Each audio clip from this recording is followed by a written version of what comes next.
ఈ దేశ గడ్డ మీద ఆవిర్భవించి నేటికి 100 సంవత్సరాలు పూర్తయిన సందర్భం, భారతదేశ స్వతంత్ర సమరంలో, జాతీయోద్యమ పోరాటంలో, ఈ దేశంలో ఉన్న అనేక సంస్థానాలను ఈ దేశంలో విలీనం చేయడంలో, ఈ దేశ పారిశ్రామిక సాగునీటి రంగ అభివృద్ధిలో, దేశ ఆధునిక భారతదేశ నిర్మాణంలో ఏ విధంగా ప్రధాన పాత్ర పోషించింది.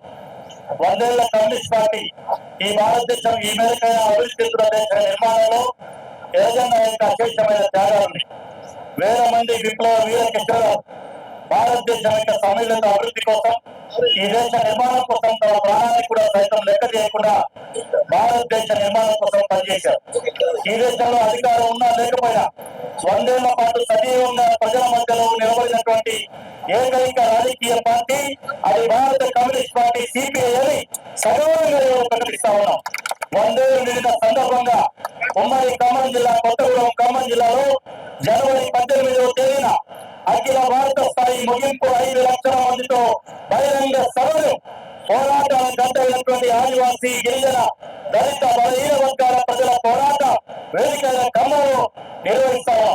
100 ఏళ్లలో కార్మిక వర్గం కోసం, రైతాంగం, యువకులు, విద్యార్థులు, మహిళలు, మేధావులు, ఈ దేశంలో ఉన్న సంబంధ వర్గాల కోసం పనిచేసిన రాజకీయ పార్టీ సిపిఐ ఇవాళ దేశంలో మత ఉన్మాదానికి వ్యతిరేకంగా రాజ్యాంగ హక్కుల్ని కాపాడాలని, ప్రజాస్వామికమైనటువంటి హక్కుల్ని కాపాడాలని, సంపదలో ఉన్నటువంటి అంతరాలను తొలగించి ఈ దేశంలో సాంఘిక, ఆర్థిక, రాజకీయ సమానత్వం కావాలని, దానికి అంతిమంగా సోషలిజం మార్గమని నమ్మినటువంటి సిపిఐ ఏర్పడిన తర్వాతనే బాధ్యంగా కాల్మొక్తున్నటువంటి బానిస సంస్కృతిని వినాలి.